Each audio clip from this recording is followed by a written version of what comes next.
পুৱাৰ ভাগত উচ্ছেদ অভিযান চলিছে। ইয়াত দেখা গৈছে যে 400 বিঘা মাটি বড়ো কৃষি সমিতিৰ নামত দিছিল।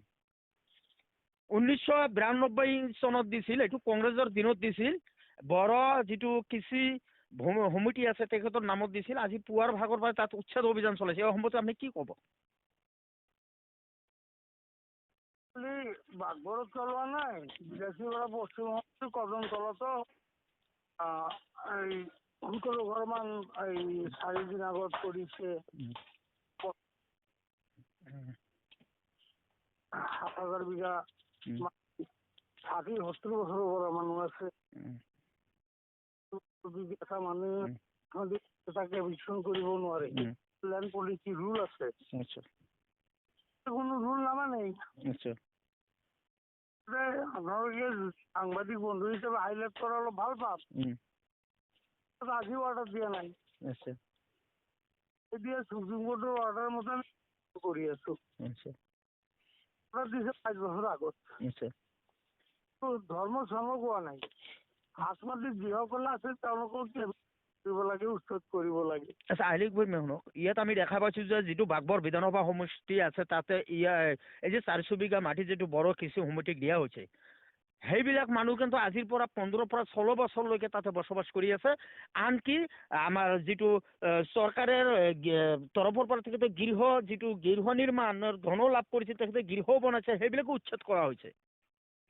বনাইছে, ইলেক্ট্ৰিচিটি লাইট দিছে, electricity light is a matter of tax. Tax দি তেওঁলোকে কনজিউমাৰ লৈছে, কনজিউমাৰ চাৰ্টিফিকেট লৈছে, খাজনাৰ ৰচিদ আছে।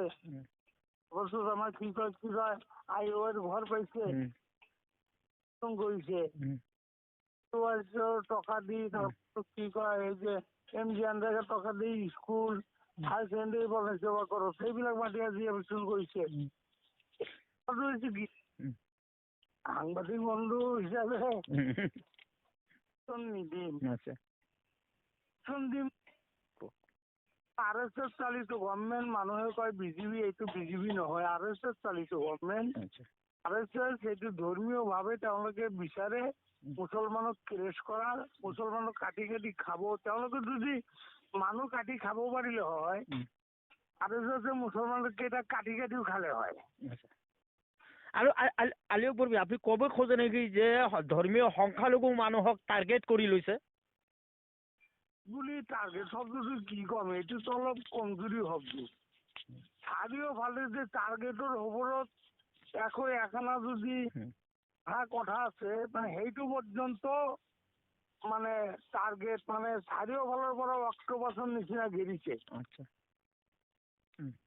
তেওঁলোকে বিচাৰে মুছলমানখিনি খেদি তেওঁলোকে এই ভূমিখিনি দখল কৰি খাব, এইটোৱে তেওঁলোকৰ ভিতৰুৱা কথা। নহ'লে তাজমহল বোলে শিৱ মন্দিৰ আছে, এই গৰুখিনিৰ মানে কথা এটা ঢং আছে না। আমাৰ জুমা মছজিদ যে দিল্লীত, এইটো বোধহয় তাৰ মাৰ মানে বিয়াৰ জাগা আছিল নেকি? RSSৰ মা আৰু দেউতাৰ বিয়াৰ জাগা আছিল নেকি? আৰু এটা কথা আপোনাক ক'ব খুজিছো ন, আমি দেখা পাইছো যে আমাৰ UDFৰ যিগৰাকী কেন্দ্ৰীয় সভাপতি মৌলানা বদৰুদ্দিন আজমল ডাঙৰীয়া, তেখেতে কিন্তু 3 বাৰকৈ জিকিলে ধুবুৰীৰ পৰা সাংসদ হলে।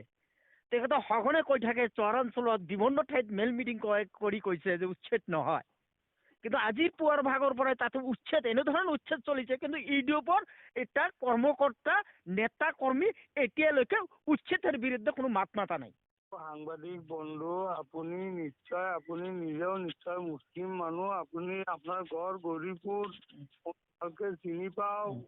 আপোনাক মই এটা কথা কওঁ, বটদ্ৰৱা এভিকশন হ'ল বদৰুদ্দিনেৰ ভাই টু ডাবল বদরুদ্দিন গরুর ভাই ডাবল গরুটি কি কলে সাংবাদিকে যে ঘেরি ধরছে এ সম্পর্কে কি কব, কয় নো কমেন্ট। মুসলমানের পক্ষে কথা নকব। আপনি কব খোঁজে নাকি যে বদরুদ্দিন আজমল আৰু তেখেতৰ ভাতৃ সিৰাজউদ্দিন আজমল, তেখেতৰ পুত্ৰ যি আছে আব্দুৰ ৰহমান, তেখেতে খালি ভোট বেংক হিচাপে মাইনৰিটি মানুহক ব্যৱহাৰ কৰে নেকি? আমি এইটো কথা মোৰ ৰিয়াকশ্যন লাগে। আপনি কওক। ইউটিউবৰ জন্মৰ পৰা যিমান কাম কাজ তেওঁলোকে কৰিছে, পলিচি মেটাৰত যিমান কাম কাজ কৰিছে, কোনটো কাম কৰিলে বিজেপিৰ ভাল হয় সেইটো কামে তেওঁলোকে কৰে। নহ'লে চাওকচোন প্লিজ, কওক।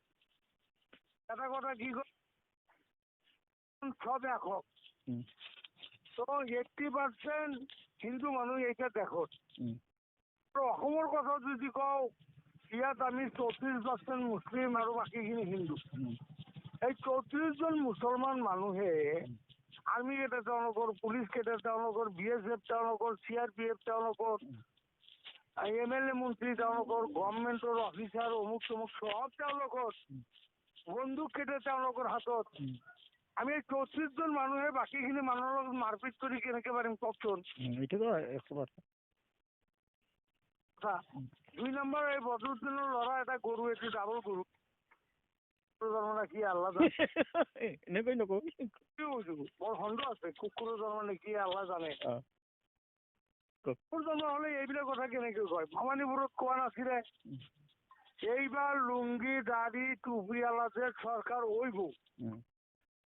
বন্ধু আপনি কক, আপনি সাংবাদিক বন্ধু কোৱা নাছিলে? কৈছিলো। কিয়ামত হলে মুছলমানৰ চৰকাৰ হব নেকি অসমত? নহব। বস্তুটো নহয়।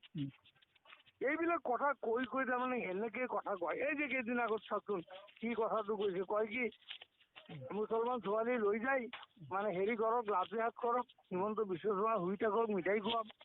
আকৌ কি কৰে কয় হিন্দুৰ শাসন ক্ষমতা নাই, 40 বছৰলৈকে পৰ স্ত্ৰীৰ লগত শুই থাকে। এই যে অপকাণ্ডমূলক কথা কৈছে, আপুনি জানিলে আচৰিত হ'ব সাংবাদিক বন্ধু। এই কেছেটটো আপনাৰ কৰছে কি দিল্লিৰ পৰা সাংবাদিক কেইটা বিজেপি হাই কৰে হাই কৰে আসছে, লৈ গল কোন? এক মিনিট লৈ গল কাছাৰত। তুমি অসম, তুমি কি কোৱা বঙালী তো অসমীয়াত কোৱা, তুমি কিয় কলা? কোৱাৰ উদ্দেশ্যটো আছিল গুজৰাটৰ ইলেকশ্যন আছে। এই ক্যাসেটটো আমার অসমত যিমান চলা নাই তাতকে 101 গুণ বেশি চলিছে আপনার হেৰি গুজৰাটত। কতদিন আসলে এই ক্যাসেটটো গুজৰাটৰ ঘৰে ঘৰে গৈছে। কেটাৰে এই ক্যাসেটটো বনাই ঘৰে ঘৰে পৌঁছাইছে। আৰু হিন্দু বিলাকৰ সেন্টিমেন্টটো চা, এই মুছলমান আমাৰ হিন্দুক কেনেকে বেয়াকে গালি দিছে। আচ্ছা, যিয়ে নহওক আলিও কৰ্মী শুনক, যিহেতু তাত পুৱাৰ ভাগত ইতিমধ্যে উচ্ছেদ অভিযান চলিছে, বহু মানুহ কান্দোনৰ ৰোল উঠিছে তাতে দেখা পাইছো আমি। আৰু এটা কথা মই কৈছো, বাগবৰত যিগৰাকী বিধায়ক আছে চেয়াৰমান আলী ডাঙৰীয়া, তেখেতক গ্ৰেপ্তাৰ কৰিছে বৰপেটা আৰক্ষীয়ে। আপনি যেহেতু প্ৰাক্তন এজন বলিষ্ঠ নেতা ক'ব লাগিব, বিলেসিৰ পৰা কিন্তু আপনি এজন নামনি অসমৰ ভিতৰত বিলেসিৰ পৰা আপনি কিন্তু এজন বলিষ্ঠ নেতা। আলিও কৰ্মীৰ এটা সুনাম আছে, আমি জনামতে গোটেই অসমত এটা সুনাম আছে। আপনি যিগৰাকী আমাৰ বলিষ্ঠ মুখ্যমন্ত্ৰী হিমন্ত বিশ্ব ডাঙৰীয়া আছে, তেখেতক কি আহ্বান জনাব উচ্ছেদ অভিযান সম্পৰ্কত? আহ্বান জনাম, তো খালি হিন্দু হিন্দু কৰি থাকে, এইবিলাক কৰা উচিত নহয়। তইতো গৰু কোৰবানীলৈ যেতিয়া গৈছিলে মইতো আহ্বান জনাইছিলো, ভাই তুমি অলপ নামি আহা, তুমি আৰু বেছি বাঢ়িছা। কিন্তু কৈ নাথাকিবা, মোৰ ঘৰত 2টা কোৰবানী দিম, তোমাৰ যদি ক্ষমতা আছে তুমি মোৰ ঘৰত যাবা, তোমাকো তাত পেলাই কাটিম বুলি। আহ্বান মানে কি দিম? ই মানে কোনো আহ্বানে নামানে, সুপ্ৰিম কোৰ্টৰ অৰ্ডাৰ নামানে। সুপ্ৰিম কোৰ্টে কৈছে কা আইন তুমি পাছ কৰিব নোৱাৰো, not taking the clearance from the supreme court. তেওঁলোকে কা আন্দোলন পাছ কৰি পেলালে। আহ্বান জনাব লগা নাই, মানলেহে কোৱা যায়। আপনাক এটা কথা অনুৰোধ কৰি কৰো, আপনি শিক্ষিত মানুহ এইটো কাম নকৰিব, ঠিক নহয়। আপনি নামানে আপনার বুঝাই কি হবো? হিমন্ত বিশ্ব শর্মা RSS চালিত সরকার এখন নামানে। কিন্তু আপনি মোক টেলিফোন করছে, মোক 1 মিনিট কব দিয়ক, আপনি রিয়াকশন লাগে তো এইটোই মুছলমানৰ পক্ষে কথা কৈ আজি বদনামী হৈ গৈছো, মুখৰ ভাষা বেয়া, অমুক তমুক, ইমান সুন্দৰ সুন্দৰ চাৰ্টিফিকেট।